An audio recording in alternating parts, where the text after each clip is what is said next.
D'accord. Et puis Kofi a présenté Ferrego là, mais Fali a sali en côté comme le roi Waze Kwande azolenga Fali Poupa. Fali azo présenté eza makambo soni non.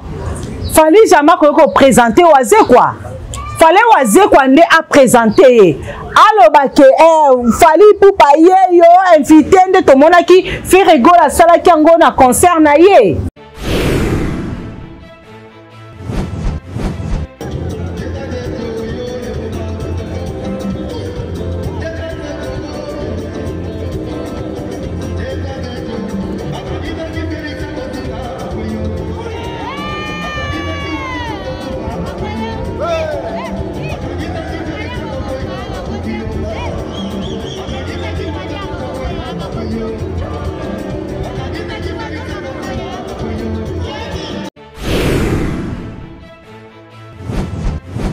C'est ça moi René Lokwat. Au comme partout so ok kaka yango.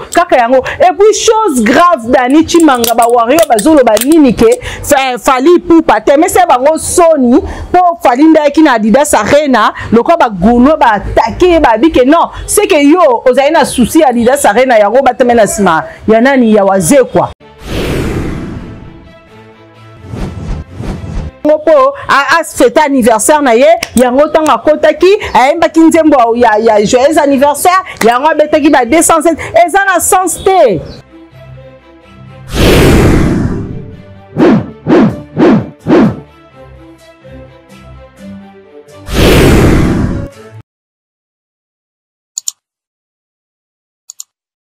Voilà, et c'est mingi pona nga komona bino lisusu na ndenge oza partout dans le monde pona kolanda chaîne na bino bolingaka MJ Télévision Mami Wanja et nazo profiter pe de l'occasion déjà na ba déjà représenter ba meilleur ve nanga na ba oyo ya ngai donc meilleur ve déjà na emoko la première dame d'Orléans madame Mami Wanja ya batu ya papa Misha donc ba meilleur ve na yo et puis prompt rétablissement à toi maman donc toza vraiment na besoin na yo et na sepeli loko nzambe na likolo vraiment seni atie loboko parce que yo ozara vraiment ya nzamba yebi yo eza ba servante belé ba sala nzambe belé o nzamba yebi bango te mais Mami Wanja Christine Wanja nzambe vraiment na likolo aseni ni ayebi donc ba meilleur ve na bino nyonso bolinganga Sylvie Bati meilleur ve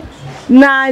Adrien Nyengele Kamania Europe ba meilleur ve na yo meilleur ve na Lick Makengo ba voiture rebelle na Paris meilleur ve na yo meilleur ve na Diski du Soleil ndiwa meilleur ve na bino tout o bolinganga Sylvie Bati et meilleur ve na ba collègue nanga tout oh ya chaîne oyo ba confrère nanga ba meilleur ve na bino et ba meilleur ve na famille nanga mobimba o bazomi partout dans le monde meilleur ve na bino lelo vraiment mingi ne to beta masolo ya ba concert. Pourquoi to beta masolo ba concert lelo parce que ba concert ezongi vraiment poto ezongi elengi parce que ba concert ezongi donc 2024 comme déjà qu'on se tendre vers la fin dans un mois de décembre donc la production est à yele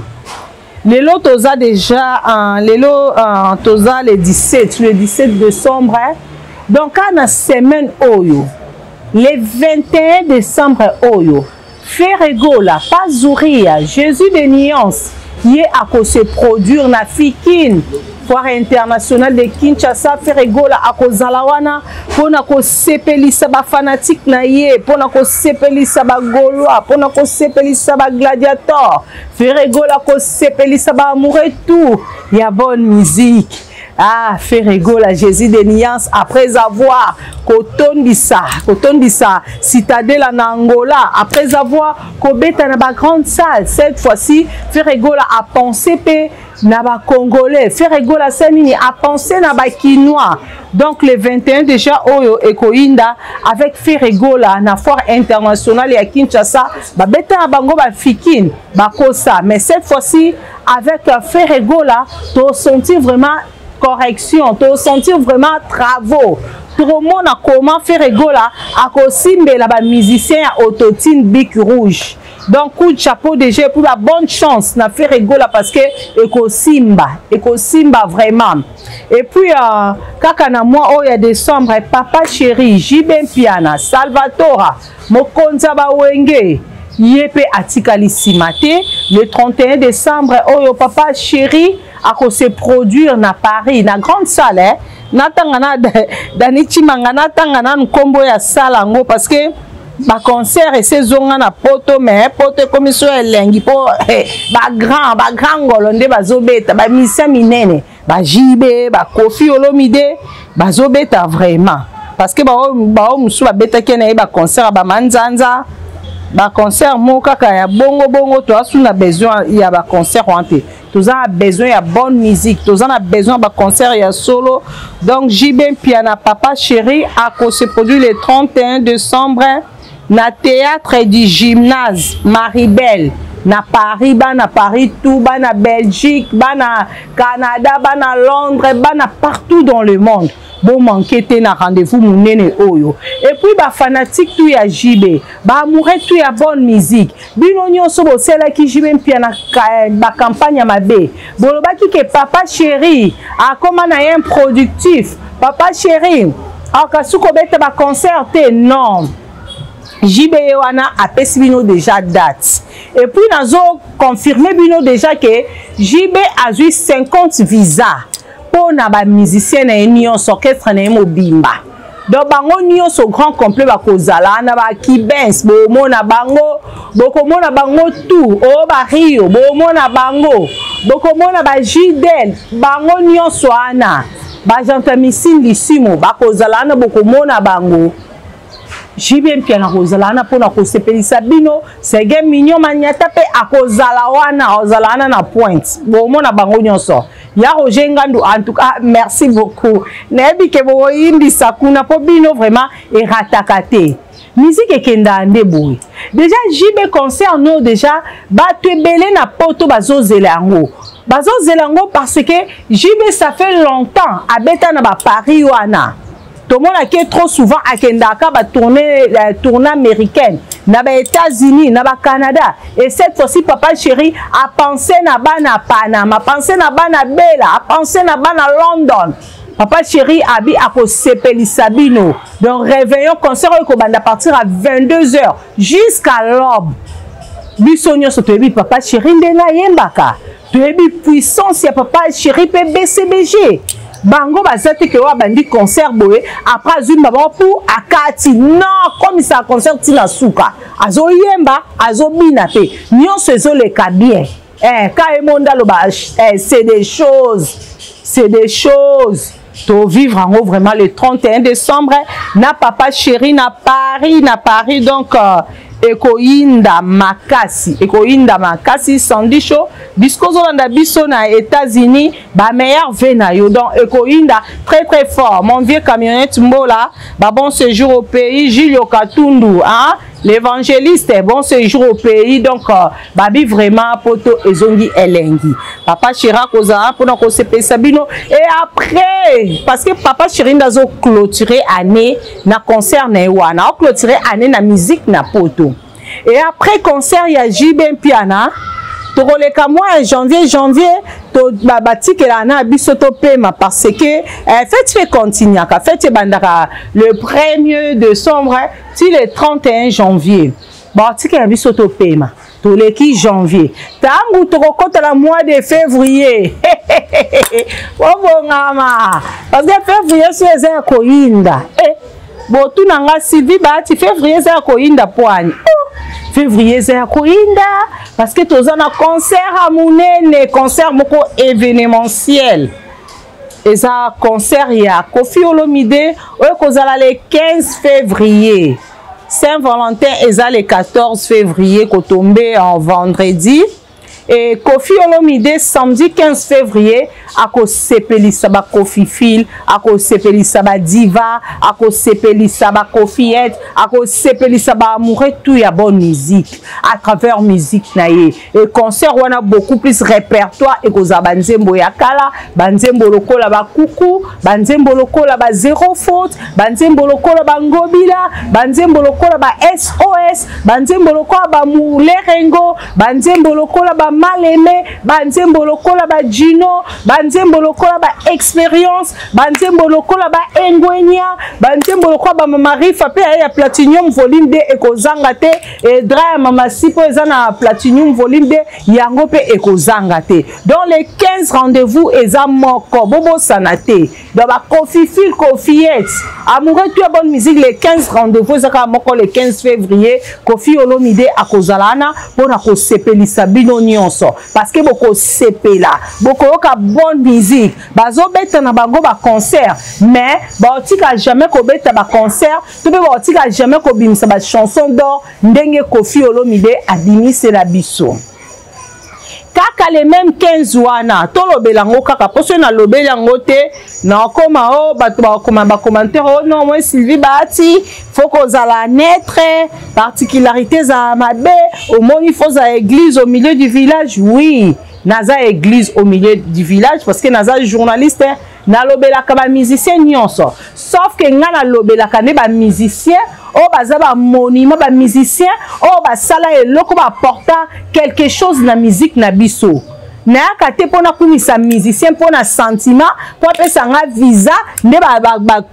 ba chronifote musu ba koma ayeka ka po lobela artiste mo bo songolo oh surtout que li poto lelo oh surtout que li histoire ba visa lelo non ngana yaka pona lobela na yaka pona lobela ba musicien ba sa musana ba kitoko bat lokwa ba Kofi Olomide bat lokwa ba Ferregola bat lokwa ba Papa Chéri bat lokwa ba Weranson bat lokwa ba Héritier Watanabe bat lokwa ba Soleil Wanga bat lokwa ba Jordan Kousa na kate pona lobela n'importe quel musicien mo boye biko yemba te musicien mo boye okoma noko diembela na ba générique ya ba musique folklorique moko boye. Pourquoi? Parce que yo oza suna succès te. Pourquoi? Parce que album no ya 32 chansons et quand amai non ngana ka ko lobela ba musicien o ba sa musala bango ya kitoko. Donc après concert ya Kofi Olomide le 15 février na Londres na mboka ba Marifa na mboka ba ya Simon Mbongo na mboka ya ba ya Bidien Pele kwa Weranson pe abiye pe akobeta kaka les même 15 wana. Et cette fois-ci Wera akobeta na Arena Grand Paris. Concert oneza na Paris. Nebi ke bana Paris belé boko zala malgré bana Paris nyonso te bozana concert Wera parce que ndambu pe mususu bako kende Londres po bayoka banzembo wa Kofi banzembo lokola banzembo lokola ba Diva banzembo lokola ba kuku banzembo eza ebele do boyoka bosengi pe nyonso esila kaka te do Weranson pe akobeta déjà tomoni jour en Weranson azali na carnaval na moto akendaki ti liboso ya monument ya Papa Wemba akendai wana ko s'incliner donc toyebi que déjà Wera pe concert na ekozala réussite parce que Wera vraiment azozwa temps ya ko préparer concert wana. Serge Makoso Moyaya Canal King Télévision bonjour. Donc Weranson a préparé concert wana Gucci de Wera merci beaucoup non c'est la rendez-vous donc Weranson a préparé concert wana Weranson denge ezaboé a sangisi ba musicien tout obeku likambango na présent JP Masema fondation to kanisa abi bateme ya concert wana bana besoin nostalgie bayoka Wera kala bayoka ba nostalgie kala. Raison pour laquelle Wera aboyi kozala papa moko égoïste. No kwa yaza le grand formateur. Asali nini? Habite na benga bano nyonso ngana formo ngana binisa. Musicien nyonso o le kana maison mère. Naza na besoin na bino.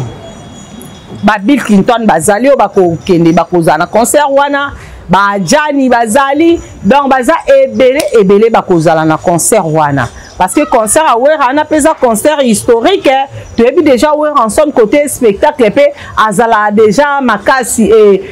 rien à dire pour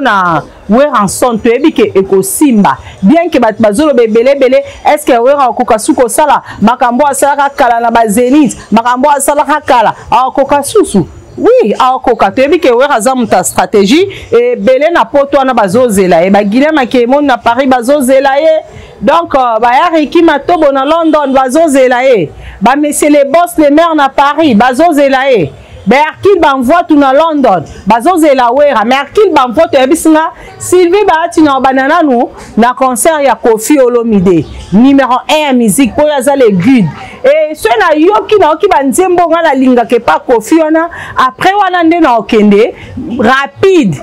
na kiko sukisa na concert ya wera ngabi vie okoma yango kokende hélicoptère ko pumbo no te petit nga na yebi ndeni na kabola temps bon Herkil banvoie tout nazo souhaito ka ba bonne chance na ba choix au sali obi ba concert ami balé okozanga ngote en tout cas bonne chance na yo donc bozo comprendre musique ezongi elengi parce que ba baleine penza ko banzoko bangonde bazongi masula musique batikela ki mutu moko batikela ki ku tante ye moko nde mutu awelisa ki pourquoi parce que azaka mawelisa pourquoi yalinga toujours ezala kaka ye balobela toujours ye. Et lelo mokile comme pesa biso raison mokile comme pesa biso raison tozo mona lelo ba réalité belé na musique Koffi Olomide tozo ngana mwa mkesima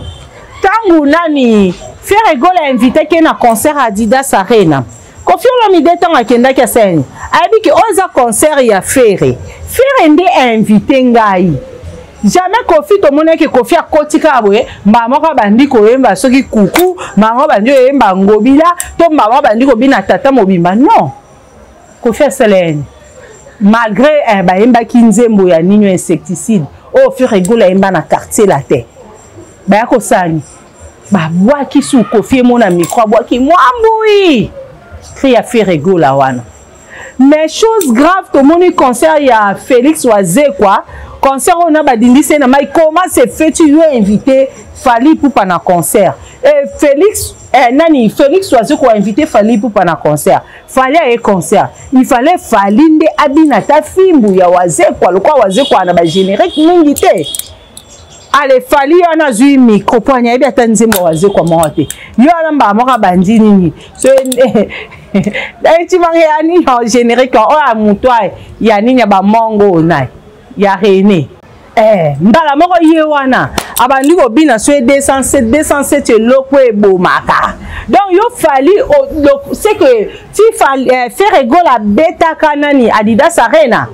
yo moteme bongaka te omoni ke soki yo po obi ke kofuta mbongo po beta na salon no chali ba beta na salon ba oloba ko landi Ferrego la yo linga toujours ka koza liboso et après to mononi oketi na simo baluki penza obaluki na sima Wazekwa baluki na sima Wazekwa après ça ni lokwa Wazekwa invité ko ale yo commission concert no donc ba nene ko kufa na souci Adidas Arena reva ngonde oyebi ke Fally ntango akota fo mona Fally akoma agité azomona lokwa concert na ye ezalaki rêve ya Fally après Ferrego landa bete na Adidas Arena ye lokwa ne mawelisa malanda ngombe alingaki ye pe abeta wana nde sikwa ye kokosa na kobatama na sima ya Ferrego la donc Wazekwa okisi batu soni okitira pays vie obiso bala matete tozaka esprit lokuta bala matete boza esprit te parce que Wazekwa asopi bula panzani devant ba musicien mikie a panzani po Wazekwa bien kazaki ne parolier lelo à côté un monde musical mais quand même to tient na rang ya ba grand na rang moko na ba Koffi Olomide bien kazale ki azamwa ne pas Koffi Olomide la musique parce que Wazekwa ebi musique te mais nani Wazekwa a invité Fally comme invité a comme suko bini sa mukolo concert to monaka Adidas Arena Koffi Olomide tanga singa tata mobimba soudani abanda azwana nu sous autorisation ya Ferrego la et puis Koffi tanga ina concert Adidas Arena il fallait sentir vraiment Dio esengo et puis Koffi a présenté Ferrego la mais Fally a sali ngote comme le roi Wazekwa nde azolenga Fally Ipupa Fally azo présenter eza makambo soni non Fally jamais ko présenter Wazekwa fallait waze kwa nde a présenter aloba ke fali pour payer yo invité nde to monaki fait rigola sala ki ngo na concert na ye donc concert wana na nous fali ti ayaki malgré ye parce que outa ki concert na ye et tant concert na monique esili esimba ki peta binini tika sikona ke ko bwaka nzoto na nani na concert waze kwa. Et puis il fallait aller wana aomone siko bandela te ayebi nzembo waze kwa moko te ayebi générique waze kwa moko te atali su soni waze kwa sali mpiaka habité na créé ka 207 ya René Lo kwa ozo sauvenga mikolo ala ko binisa waze kwa babo nioma yeba koti ka dinala mai yo azo bate bazo bindise na mai mukolo bake binisa yo est-ce que faire rigola binise Kofi apa Kofi ne mutasengaka tata mobimba to mona Kofi tonga simbi micro a betina aboki na ba cria ya nani ya faire rigola ba mwambui mais Félix Oazé quoi concerne yo wana en tout cas pona ngai prochainement Luka invité mususu kosa maramna sentimate parce que fallait aider à nzembo na mon côté et puis il fallait beaucoup plus c'est que c'est bongo eza orgueil parce que fallait aider nzembo waze kwa to afimbu ya léopard wana fimbu et bien ngote on go beaucoup de temps générique alors beteta fimbu chikote on wa kena ngota bongo yo mama nzembo wana pesa yo te générique wana okanga minango loko amokaba na loketo nzembo wana c'est nzembo wa René Lo kwati okoma partout so ok kaka yango et puis chose grave dani chimanga ba wario bazolo ba nini ke fali pour pate mais c'est bango soni pour fali ndaki na Adidas Arena loko ba guno ba attaquer ba bike non c'est que yo ozaina souci Adidas Arena yango batemena sima ya nani ya waze kwa oyoko ya concert wana fali ba wario bazoba nini ke non omoni fali kutu ayaki wana pona ko fêter anniversaire bozalo kuta makasi donc fallait que supona ko soutenir waze kwa te ba warrior boza ba un grand makasi waze ko ba mission baze belé a penser bien qu'à mi kosamaki mais a penser quand même nanani na warrior suprême na bino abine invité invité parce que atikala yemoko ba musicien ba checker sous carte ba invité kete parce que c'est un productif as artiste moko boye ayebi ko beta musique te ayebi ko beta concert te mais au moins waze ko habite na bengi sata muta niveau nanga parce que ba mbale bazaka ba niveau moko côté musique na bengi sae nani ye fallait aye so ba ikako yate il fallait tika waze kwa beta concert na ye moko na ba na kitira pays et après on a bobandi sous ko dénigrer sous concert ya waze kwa bobini ni ke non fallait kutu salwana luwa kango po a fête anniversaire na ye yango tanga kotaki ayemba kinzembo ya joyeux anniversaire yango betaki ba 207 eza na sens te bo dénigrer waze komoni problème o milukeli na vie. Après wana boko beba na fali et puis après ko beba na fali ba warrior ba ko sekabino oyake pa Kofi tango ki vers Kofi sala ni waze kwa afula ki amatisa kiyo obonde la Kofi pona nani pona featuring bosa featuring ya single no au pire Kofi a fouli yo Kofi anzimi kosa no featuring et après no sanini obalu keli o foutie monnaie de singe et le lot qui pas fali ok qu'on se réfugié pas fali au cancer fallait qu'on yamba bien yango na ba vérité comme obima donc concert on est na ya waze kwate donc fali nde muta futela ki waze kwa salwana fali nde mutu asala makamyo so ba musicien waze kwa monstre d'amour via ma tete bon mi peut ça appelle respect convier pourquoi comme kiti saboti na ba niveau o sambo ba denigro bo vie na nga concert ngo pe mpiaka concert ngo pe tomoni mutu na makolozo banati obi no antama makongo waze kwa depo ba ne concert elongika na sepoanya akotali kote soni papa soze oza mission mususu ko concert obete Stade des Martyrs il fallait te ayo Stade des Martyrs était yo te na mboka na omoko ok obeta Adidas Arena bilanda po osani oleli osimbi touche aussi bitouche olosuka pe su wana ozo envisager su kobeta na Genève Arena nani ndako ya concert wana nani ndako ya Dani Chibango bike waze kwa ndeza bo mikolo azo yamba susu telefone ya fali te soki fali abengiye me yamba fali yango yo be fali nda opesa batu vi fali azo bongisa batu mabala okoma bo suko ya mbe pwani waze kwa komo kima bate ba appel ya fali azo kima ba appel ba warrior e fali ya pona sili se mission là si sanalizo fali a induire Félix waze kwa na erreur pourquoi parce que fali pour ba ça y vraiment promotion ya concert comme il faut tende ba yokana na Félix waze quoi to mona ki Adidas Arena ya Ferrego là Koffi Olomide abandé ko sa promotion nango bien avant tous les jours na ba page na tout officiel na ba statut na ya WhatsApp abandé ko sa la promotion ya concert ya Genève Arena même Ranson pe pareil mais fali pour ba ko sa la promotion na veille ya concert ya waze quoi pendant l'axanini que abandé ko considérer en côté et les choses graves ba warrior ba komi ko sambwisa waze quoi ba komo zo waze quoi lokola jouer na bango waze quoi oh kutu Koffi afula kiyo waze quoi oh Koffi asala kiyo batanga lisusu kombo na yo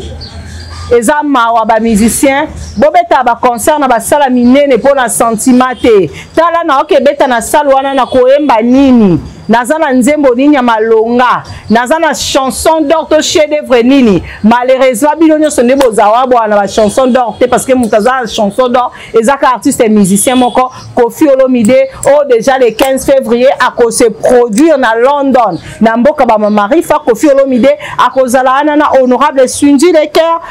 na quartier latin international mobimba donc ba na Londres Mounion Soba ya Simon Bongo ya Didier Mpele kwa Marifa na London ya Riki Matobo bino nyonso bozala na concert wana pona koyoka la bonne musique et côté à papa chéri le 31 décembre à kozala na Paris hein pona ko sepelisa ba fanatique na nyonso Ranson pe le 15 à kozala na Arena Grand Paris pona lelo tosuki awa ba meilleur ve na bino nyonso obolanda ki émission oyo émission na biso yango wana bo aimer bo commenter bo partager et ko sala vraiment bien pona lelo tosuki awa et merci na la première dame d'Orléans madame Mami Wanja motema papa Misha merci na Dani Chimanga papa Davi oh vraiment a simba ki bilili oh a simba ki penza émission oyo po ebima na bandako na bino ebima na ba bureau na bino partout bozali yemta simba ki vraiment émission oyo tokutenga na bino prochainement pour un nouveau numéro ya émission na biso bye.